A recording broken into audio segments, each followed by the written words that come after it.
And thanks for joining us today at 13 News at noon. I'm Anne-Marie Tiernan. We start this afternoon with a man convicted of killing a Dutch Special Forces soldiers. The man accused has now been sentenced to 105 years in prison.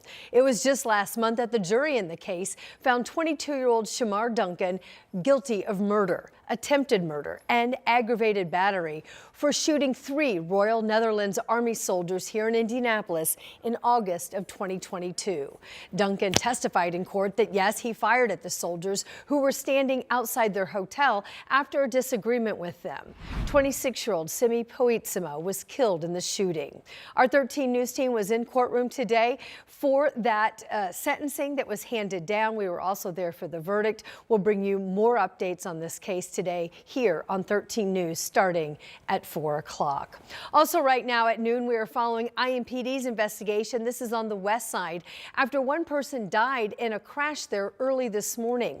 It happened on West Morris. That's just west of I-70 near South Lyndhurst. Police were called to the scene just after 6 o'clock this morning. They say when they got there, they found a white truck in a ditch. It was in a ditch right off a business parking lot. Officers tell us that the driver there hit that dump truck that was in the parking lot. The driver then lost control and then crashed in the ditch. The driver then died at the scene.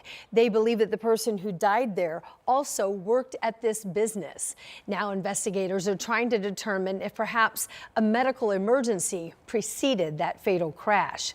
As we continue to follow this developing story, we will update you on all of our platforms here on air and also online at WTHR.com. This afternoon, we're learning that a 24-year-old man has been arrested for allegedly killing a woman at an apartment on the near north side. You may remember that we told you about this last week. Police since have found 24-year-old Tyresha Gray inside an apartment on North Park Avenue. That discovery was in that apartment near East 16th Street. They went to the home after they got a call for a welfare check around 9 o'clock the night of February 16th. We were told that Gray was found there with injuries consistent with trauma. She was pronounced dead at the scene. Police say when they tried to arrest the 24-year-old suspect, he ran from officers, and as he ran, they say he had a gun in his hand. The man was captured and arrested for several things, including an active handgun warrant and preliminary charges of murder. We'll keep you updated on this case as it continues to develop. Well, we today are now finally reaping the benefits that are pushing through some of the cold weather that we endured all last week. As a matter of fact, when you're looking ahead for the forecast, they call for some 50s today. Welcome, welcome, welcome, Relief. Not only today, I think we're going to string together at least 3 straight. Oh, great. And there's an outside chance we might get close to 60 degrees. Whoa. Even if we don't, this is the thaw that a lot of folks are saying, thank you, it's about time. Yes. And the warm up today comes with limited sunshine. I'll show you our camera network over central Indiana. You can see the cloud deck. It's more of a mid-level cloud deck right now. We'll see some filtered sun, what you're seeing less and less of on these camera shots, snow on the ground, and by the end of the week, the majority of it should be long gone. Live Doppler 13 radar with visible satellite. So again, we've got a healthy dose of cloud cover here. I'll show you the temperatures that's happening underneath this cloud cover. Low to mid 40s. And when you take these numbers and compare them to the pace we had yesterday, which delivered 47 in Indy, we're still a good 5 to 10 degrees ahead of that pace, and that's why we'll continue to forecast daytime highs in the lower to mid 50s, if not a few upper 50s if we can get enough filtered sunshine here. And that's what it'll be as the day progresses. One thing you are going to notice, the wind, it's coming from the southwest at about 15 to 20, and will likely have gusts at times this afternoon and evening above 30 miles per hour. And that is, again, what you're going to notice as you go to the ball game tonight at the Fieldhouse. Big one, too, against the Nuggets in town. 7 o'clock tip. Enjoy it. Heading home, temperatures only in the lower 40s. I mentioned warmest air yet to come. We'll have that in the 7-day forecast. All right, thanks, Sean. We'll check back. Meantime, 13 News Now is following a death investigation in northwestern Indiana. That's where authorities tell 13 News they found a family of 5 shot to death inside a mobile home park. The coroner's office says the victims in the case have been identified as 27-year-old Brianna Payne, 7-year-old Aurora Payne, 6-year-old Ava, and 4-year-old Alana. Police in Lake Station say this is an apparent murder-suicide. They say the father, 31-year-old Robert Payne, took his own life.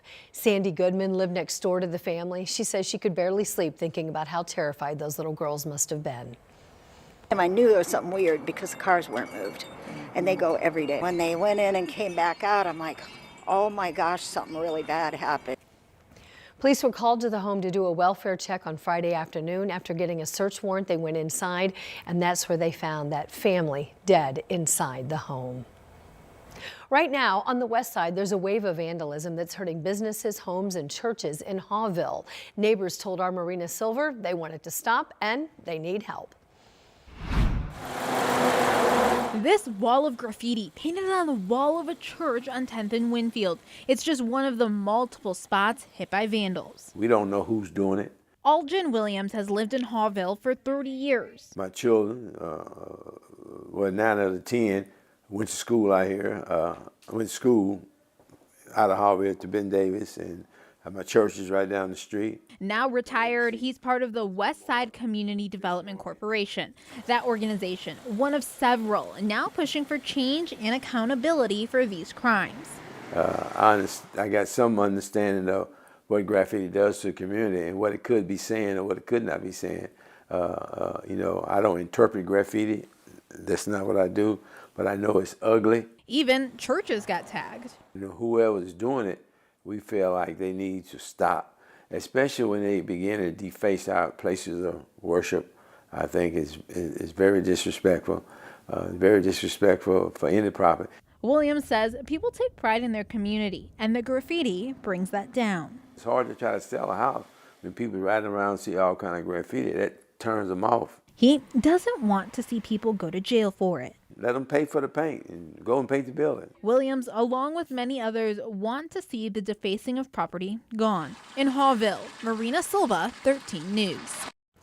So all these community activists are coming together to talk about the vandalism and the plan for cleanups. They want accountability from police and prosecutors. We'll keep an eye on it and keep you updated.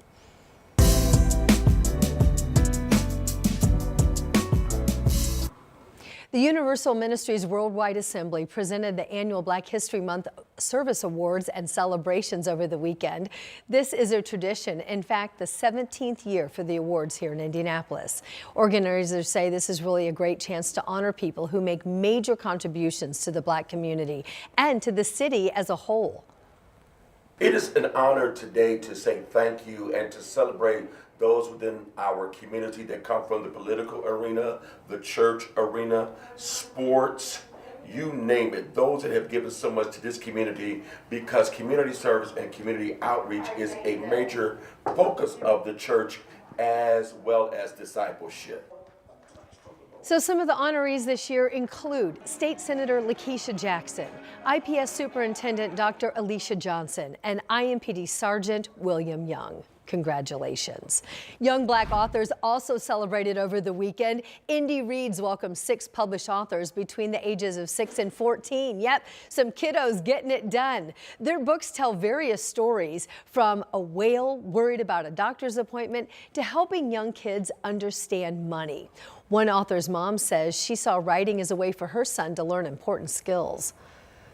And so I told him, instead of you sitting playing your Minecraft and all that stuff, you're going to learn about something. So we went over my homemade curriculum that I did, and he said he didn't really understand it. And so I told him, write what you understand in your own words.